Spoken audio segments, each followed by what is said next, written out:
Halo pemirsa, salam kasih, salam sejahtera saya sampaikan bersama saya di channel Nak Tani. Dalam kesempatan ini, saya ingin berbagi pengetahuan tentang petunjuk untuk menyucikan alam semesta supaya harmonis ya. Sudah sekalian, dengan melihat berbagai kejadian seperti gempa bumi, bencana alam lainnya seperti tanah longsor, banjir bandang, gunung berapi, merebaknya wabah penyakit virus corona dewasa ini yang membuat perasaan kita was-was, yang membuat kita tidak bisa bebas pergi kemana-mana, membludaknya hama pertanian, dah gitu curah hujan yang tidak teratur, suhu alam yang tidak menentu, itu pertanda alam kita benar-benar tidak harmonis ya. Ketidakharmonisan alam semesta itu membuat kita di bumi hidup dalam kondisi yang tidak nyaman ya. Merasa bagaimana ya hidupan kita di zaman sekarang. Itu tanda-tanda alam yang tidak harmonis. Ketidakharmonisan alam semesta itu sekiranya ada hubungannya dengan kondisi kesucian alam semesta sudah berkurang atau hampir lenyaplah kesucian alam semesta. Nah, supaya alam semesta kembali harmonis, nyaman, pokoknya membuat kita damai tinggal di muka bumi, sekiranya alam semesta ini perlu kita sucikan ya. Kita mau bersama-sama untuk menyucikan alam semesta. Nah, dalam kesempatan ini saya memberikan petunjuk tentang cara menyucikan alam semesta yang efisien, yang tidak memakai biaya yang mahal. Yang penting, kalau saudara mau mengikuti, niscaya akan ada perubahan. Ini modalnya keyakinan aja ya. Nah, saudara sekalian, adapun petunjuk untuk menyucikan alam semesta itu sederhana. Petunjuknya saya temukan dari makna warna putih yang dipakai sebagai lambang kesucian ya. Nah, kita sepakat dan kita mengakui bahwa putih itu suci, kan begitu. Merah berani, waduh, itu dijadikan lambang bendera kita ya, merah putih. Keberanian dilandasi kesucian. Jadi warna putih itu simbol kesucian. Di balik warna putih sebagai lambang atau simbol kesucian, di sana saya menemukan sebuah petunjuk untuk menyucikan alam semesta. Nah, petunjuknya itu berupa singkatan kata dari kata putih dia. Saya panjangkan menjadi puja Tuhan, ikhlaskan hati. Nah, itu kepanjangan kata putih. Nah, jadi cara untuk menyucikan alam semesta itu sesuai dengan kepanjangan kata putih adalah puja Tuhan, ikhlaskan hati. Adapun sarana untuk memuja Tuhan adalah berupa syair-syair pujian yang isinya mengagungkan, membesarkan, memuliakan Tuhan. Hanya itu aja.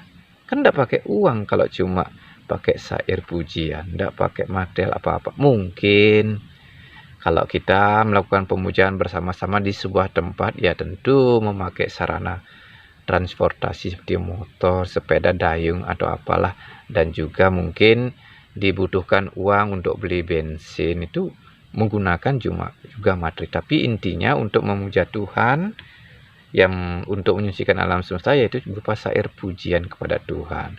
Dan memuji Tuhan atau memuja Tuhan itu dilakukan dengan keikhlasan hati ya, tanpa pamrih, tanpa berharap supaya Tuhan memberikan kita ini itu dan lain sebagainya dengan alasan karena kita miskin, karena kita sakit-sakitan, kita memuja Tuhan demi kesembuhan. Bukan itu, tidak pakai begitu-begitu. Ikhlas tanpa pamrih, seperti kita kalau berkunjung ke rumah teman gitu ya. Kita tidak minta apa-apa, cuma silaturahmi aja, menjalin persahabatan, persaudaraan, biar semakin dekat kayak begitu, semakin kayak bersaudara begitu. Kiranya kalau kita memuja Tuhan dilandasi keikhlasan kita, hati, maka persaudaraan kita, hubungan kita, silaturahmi kita dengan Tuhan jadi nyambung gitu.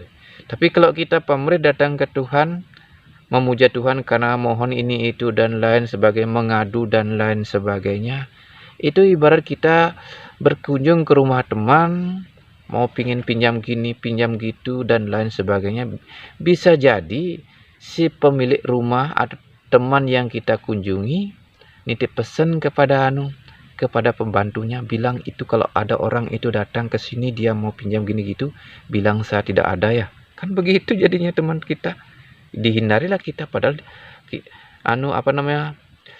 si tuan rumah atau teman yang kita mau pinjami uang itu ada dalam rumah sembunyi, dia tidak mau keluar.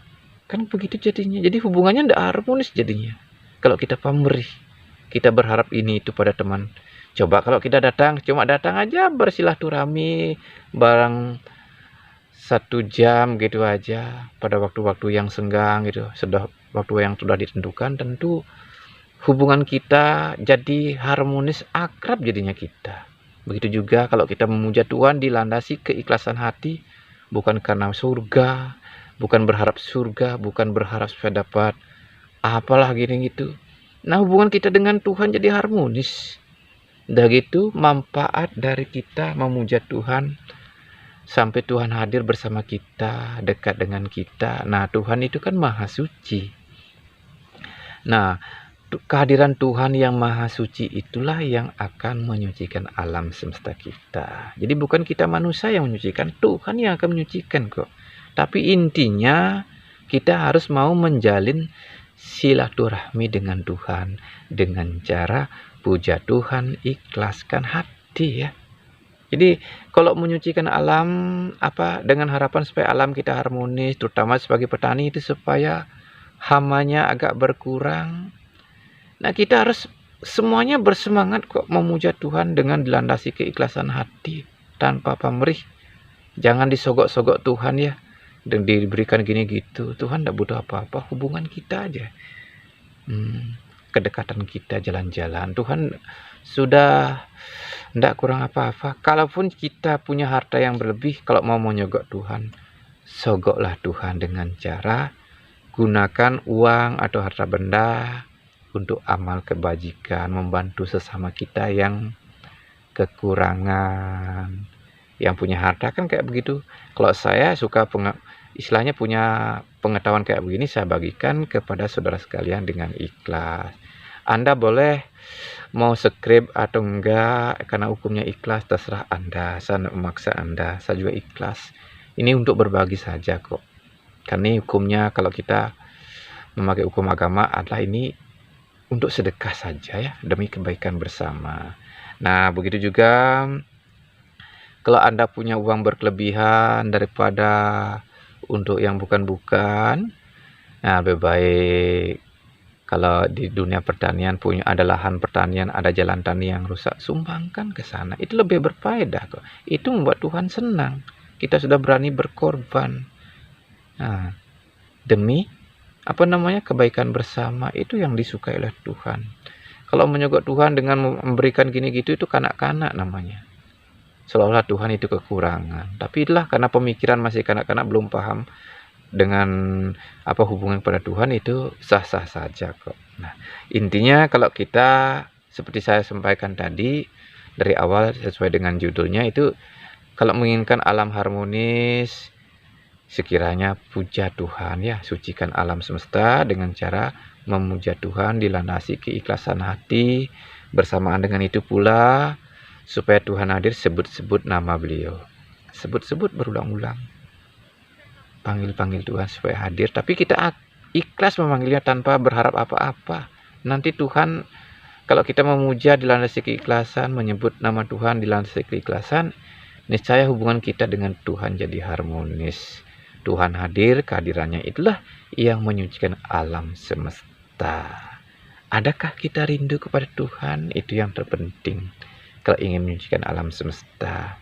Mungkin dalam kehidupan ini dibilang bagaimana ya, lain-lain sudah kalau saya menyampaikan informasi sok suci dan lain semacam, tidak, biasa-biasa aja. Nah, intinya demi kebaikan bersama, silakan saudara sucikan alam semesta.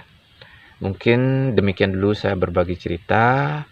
Di lain hari saya akan berbagi cerita tentang cara mengurangi pemanasan global supaya es yang di kutub utara dan selatan tidak mencair. Kalau itu sampai mencair, tenggelamlah bumi kita, sehingga riwayatlah kehidupan kita ya. Nah, untuk mengetahui kejelasannya bagaimana caranya mengurangi pemanasan global, tonton video saya pada seri-seri berikutnya ya. Oke, terima kasih atas kesediaan saudara telah menonton saya untuk berbagi wawasan atau pengetahuan yang telah saya sampaikan apa adanya. Terima kasih.